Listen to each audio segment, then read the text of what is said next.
limpahkan junjungan kita Nabi besar Muhammad SAW. Bapak, Ibu semuanya, sebelumnya saya mohon maaf mengganggu aktivitas pembelajaran. Harusnya Bapak Ibu bisa lagi istirahat sekarang, tapi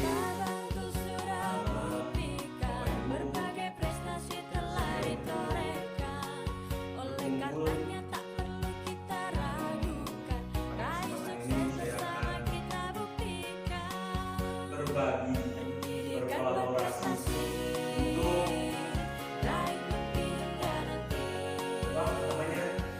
mencari kekuatan yang ada di sekolah kita. Kepala kita bersama-sama membahas tentang bagaimana aset yang ada di sekolah kita. Tapi sebelumnya Bapak Ibu, perlu kita ketahui semua bahwa sekolah itu merupakan sebuah ekosistem yang berinteraksi antara makhluk hidup dan unsur yang hidup dalam sebuah lingkungan. Sebuah ekosistem mencirikan satu pola hubungan yang saling mengikat pada sebuah tutorial dan lingkungan tertentu.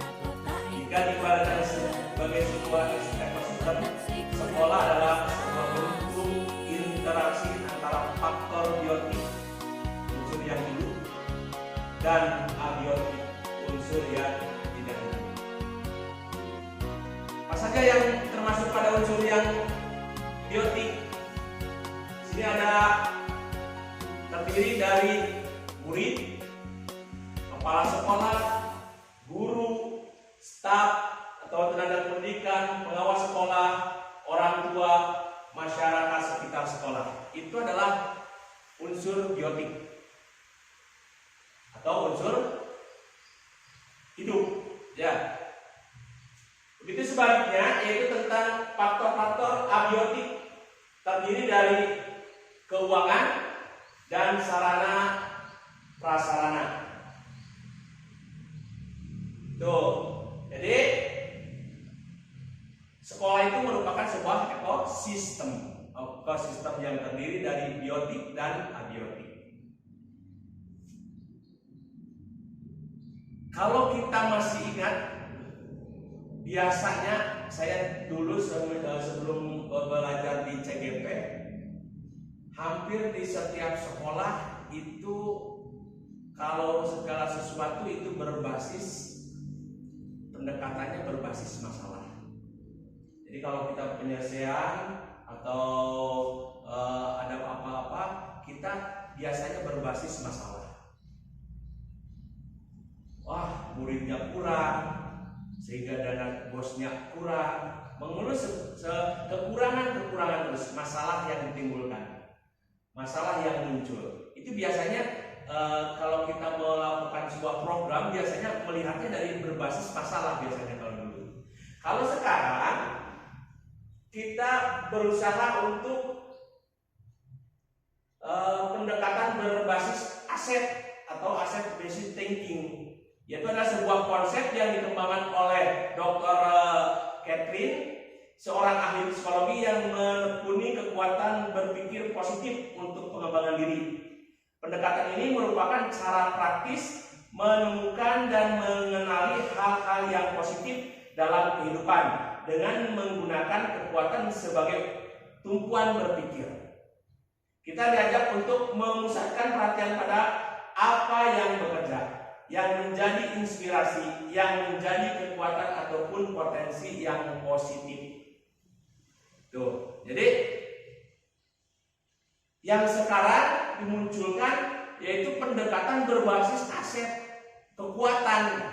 Jadi kita membangun sekolah, membuat program sekolah harus berbasis kekuatan, berbasis aset. Apa yang ada di sekolah kita, apa yang punya potensi apa di sekolah kita. Itu Jadi jangan sampai kita berpikir bahwa kekuatan berbasis kelemahan. Mari kita berubah pola pikir kita. Kita berusaha sekarang menuju pembelajaran yang lebih baik supaya Indonesia lebih maju lagi. Ya, jadi yang saya terima sekarang, mohon maaf Bapak Ibu, bukan saya mengguruinya, tapi kita ayo bareng-bareng mulai dari sekarang kita berpikir untuk memajukan pendidikan, yaitu dengan pendekatan berbasis aset.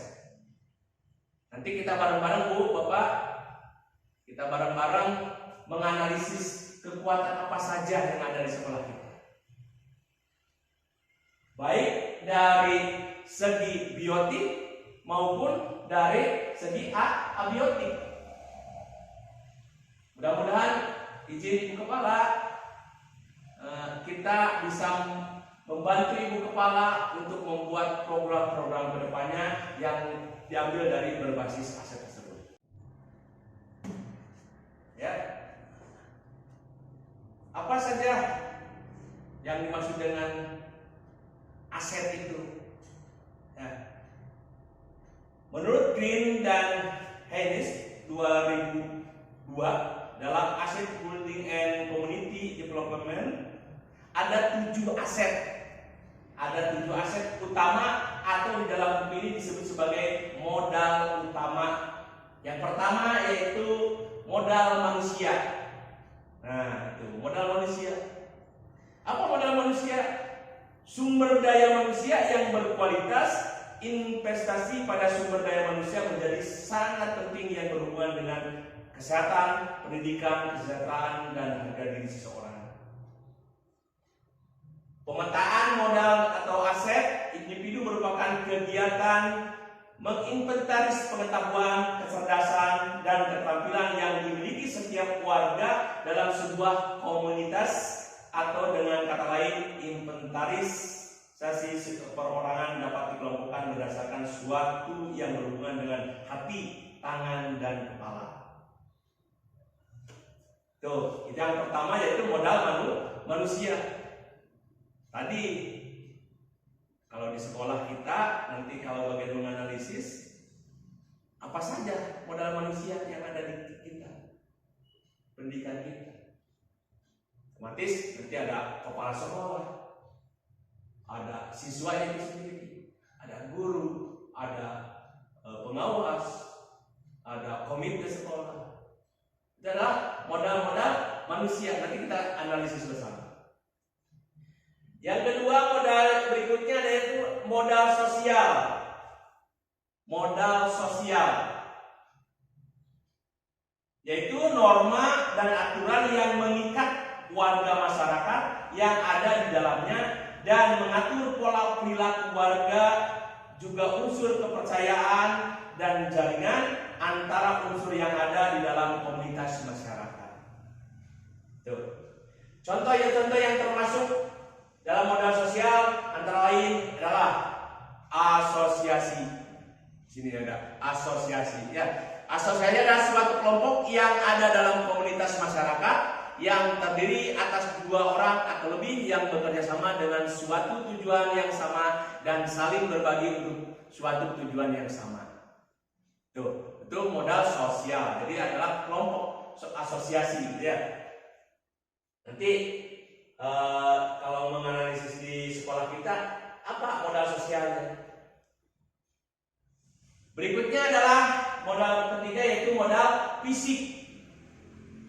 Modal fisik terdiri atas 2 kelompok utama, yaitu yang pertama bangunan yang digunakan untuk kelas atau lokasi melakukan proses pembelajaran, laboratorium, pertemuan atau pelatihan. Yang kedua infrastruktur atau sarana prasarana, mulai dari saluran pembuangan, sistem air, mesin, jalan, jalur komunikasi, sarana pendukung pembelajaran, alat transportasi, dan lain-lain.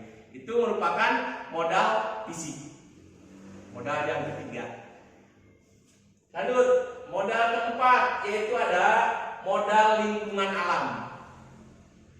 biasanya berupa potensi yang belum diolah dan mempunyai nilai ekonomi yang tinggi dalam upaya pelestarian alam dan juga kenyamanan hidup. Modal lingkungan terdiri dari bumi, udara, laut, taman, danau, sungai, tumbuhan, hewan, dan sebagainya. Yang kedua, tanah untuk berkebun, danau atau empang untuk beternak. Semua hasil dan pohon seperti kayu, buah, bambu atau material bangunan yang bisa digunakan kembali untuk menenun dan sebagainya. Itu adalah modal lingkungan alam. Nanti kita analisis modal lingkungan atau alam di lingkungan kita, di sekitar sekolah kita, apa yang menjadi modal yang termasuk kepada modal lingkungan. Berikutnya yang kelima yaitu modal finansial.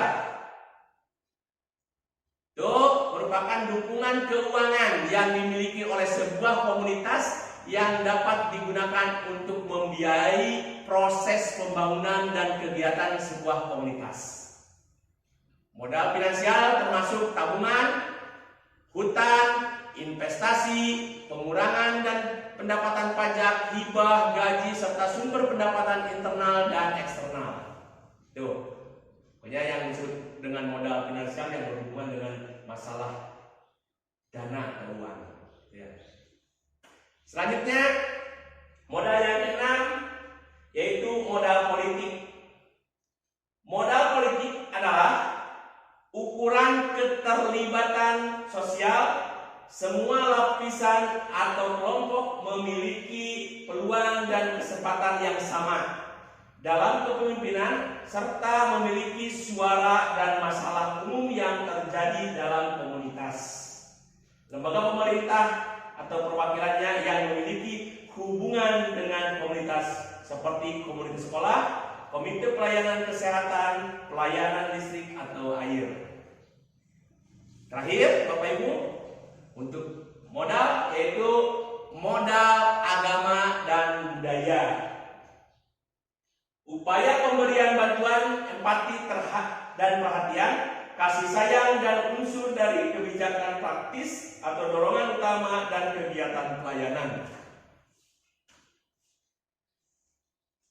Termasuk juga kepercayaan, nilai sejarah, makanan, warisan budaya, seni dan lain-lain. Kebudayaan yang unik di suatu daerah masing-masing merupakan serangkaian ide, gagasan, norma, perlakuan, serta benda yang merupakan hasil karya manusia yang hidup berkembang dan sebuah ruang geografis.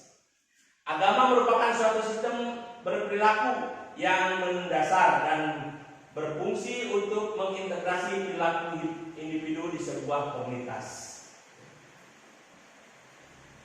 Nah, jadi setelah